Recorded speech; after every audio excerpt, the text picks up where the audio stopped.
Tapos dili pa tama to sa unahan ni amay driver mga kaigalaan nga giingong wa sa kaugalingon. Nga naman ingong man sa kaugalingon?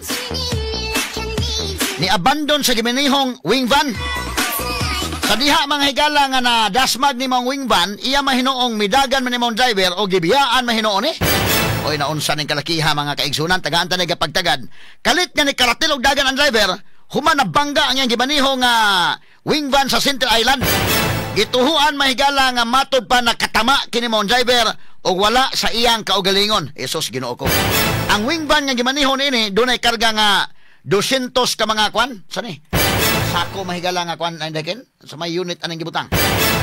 Asukal man day kuno ni mga sukit ti paminaw ato i-check sa ang report ni Radyo Man Pulauro.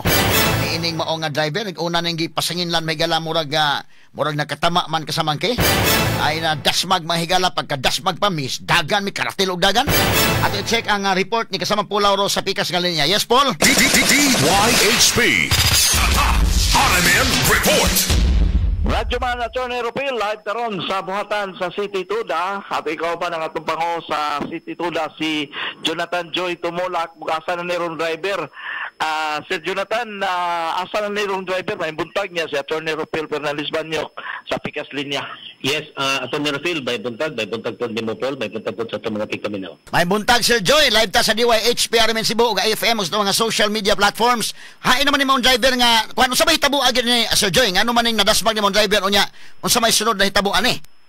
Yes, ang unang hitabuan ni Attorney Rupil, mga pasado alas 3 kagahapon sa kadlawon, doon ay usak wing van nga nagda sa pangan nga Michael, nagbase ni sila sa Dumaguete City, niabot ni sila og Cebu niadtong miaging adlaw tungod kay nagkarga og 500 sacks of mga kamay nga gikan og gross.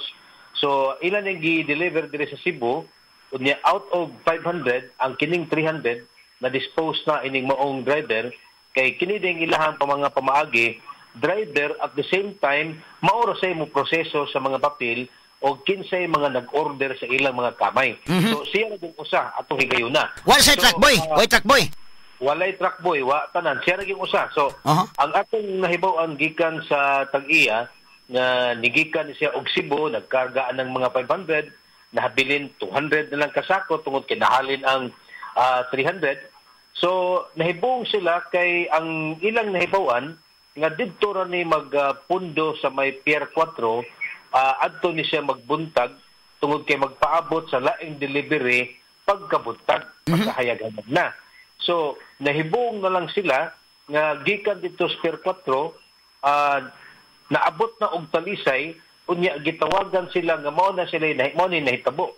Unya plus ato pong gipagawasan pod sa ato ang FB page sa ato ang City Tuda angtod nga dito na tribukar nga nahitabo ang disgrasya.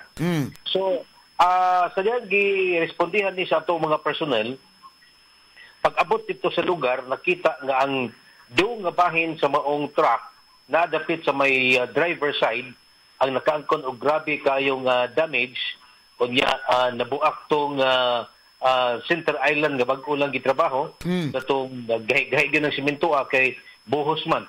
So, nakita nila dito nga mao ni damage unya na dito ang truck unya wa sila nakita nga driver.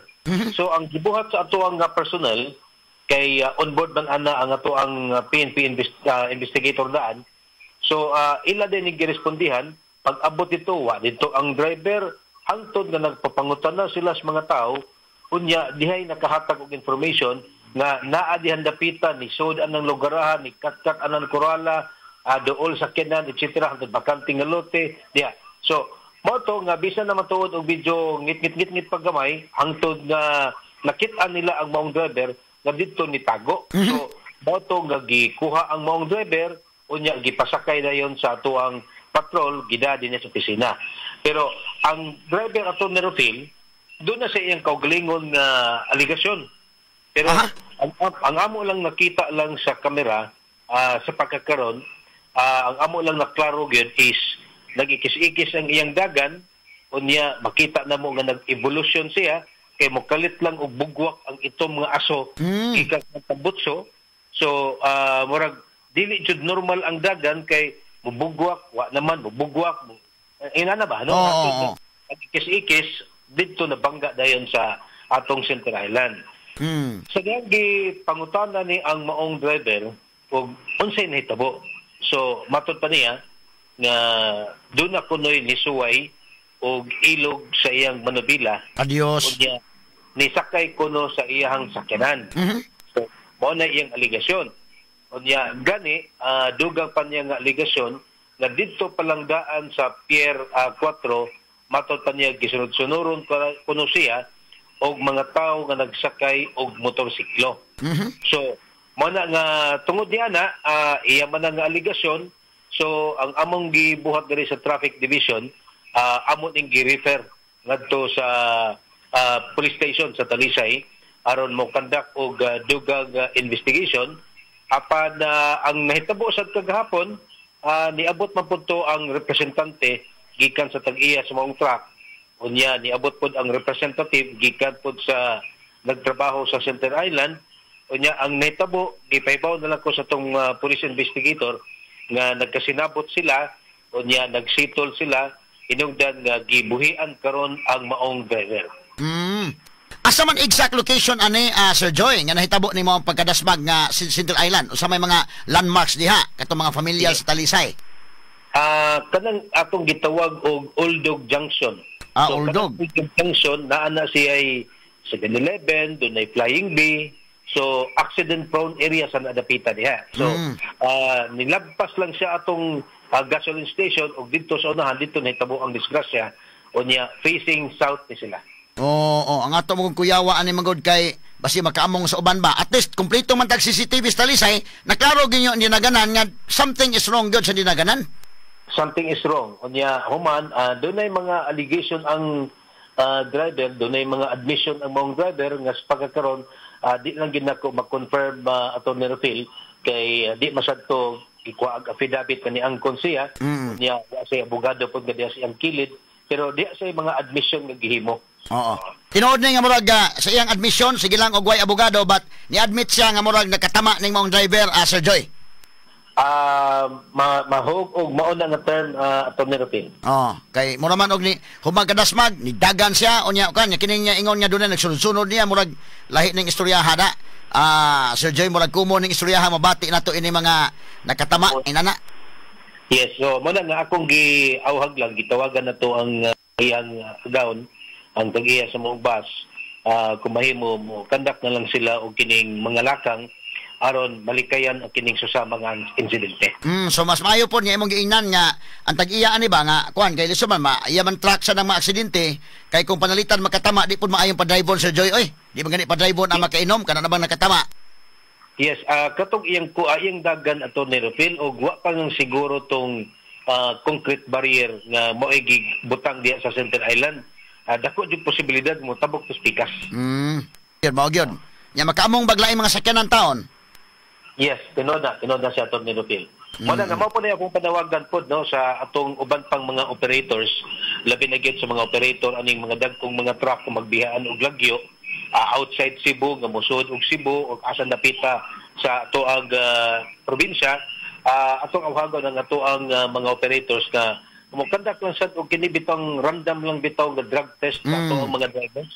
Kay para pag sigurado o diya og mahimo sa unta ato awhagon pud sila nga kung mahimo from time to time medical check-up sa ilang mga empleyado. Mao gyud. Kay niya og gipugos ba og padagan bisag nagibati sa lawas. Mao gyud. Oo. Okay. Sige Sir Joy, wala kay mga pangutana gawas kuno na pa kay dugang impormasyon nga mahatag sa publiko. So far, ang update karon ato ni Rufil, ang katong truck na na-involve og disgrasya, na pull out na sa area, gikuha na kaganihang tungang gabi, unya gidani ngadto sa Negroso, takong posibilidad nga nagdagan pa ni sa atong probinsya sa pagkakaroon. Pastilan. Okay. Salamat kay Sir Joy Tumulax, maghatag panahon na mo sa DYHP og IFM. Salamat kay ato ni Rufil, unya salamat sa kani mo Paul Auro. Tama.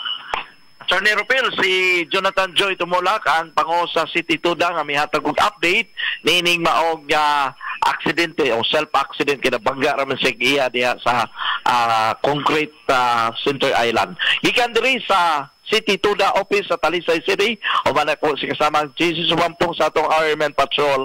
Ako inyong radyoman Paul Lauro, DYHP Tatak RMN. Number 1 sa balita, number 1 sa komentaryo, number 1 sa drama, at number 1 sa serbisyo publiko. DYHP RMN Cebu, the official overall number 1. Number 1. Okay, salamat. Radyoman Paul Lauro sa mga report. Mana ni ha, ako explain ninyo kay at actually nakuha na mo tong report daan. Ako lang gipadtuan ni Paul kay mura og nakatama to mga driver mga sukit di paminaw. O niya naunsa man ning kalakiha may kalamo niya akong giingon. Okay. Mao ni mga higala ha. Ang giingon sa PNP Chief Marbel nga kanang magamit sa drugs, di pasabot nga kon. Gusto lang imong kuan imong oras nga ma-extend na pwede ra para makuan ba, makamata ba? Nya kamong naminaw na karon. Actually Dr. Obra kagahapon ni react. Kamong naminaw na karon okay ra mo ana nga kanana ang ato mga drivers ba para lang gyud mo taas dili sa katugon mag-drugs sa sila. Sus Ginoo ko, nga to mga drivers kalsada no pulos mga high. Pangon anong gisulting Marbel, bebe atong paminaw balik sa Marbel be ang PNP chief be kani be. Ang gumagamit ng drugs sa mga tao natin, especially mga ayoko na yung mga nagpapadagdag ng oras kasi pagka gumamit ka ng drugs, gising ka na dadagdag ka. Remember? Naman ka? Kaya ron gising ka. Giunsa man pagunahuna ni. Sige. Balik. Gusto lang maging addict. Remember, ang gumagamit ng drugs sa mga tao natin, especially mga ayoko na yung mga nagpapadagdag ng oras. Kasi pagka gumamit ka ng drugs, gising ka na dadagdag ka. Remember? Okay, gising ka. Bakit okay, freeze. Liman ka, og giingnan magani mga higala ta nga, og makainom, ayaw pag-drive. Nya karon kami nga siya nga okay ra dekin. So sa ato pa okay ka nga ato mga drivers kalsada, mga adik. Kay total ko no, pagdagdag sa oras na. Astilan kuyawa ng istoryaha mga sukit ng paminaw no. Okay lang kay pagdagdag man kuno sa oras. Nya kuyaw ng adik mga higala kay mag-drive na bisag ng ilang gi-drivean og wing van basig nagtuos lang eroplano.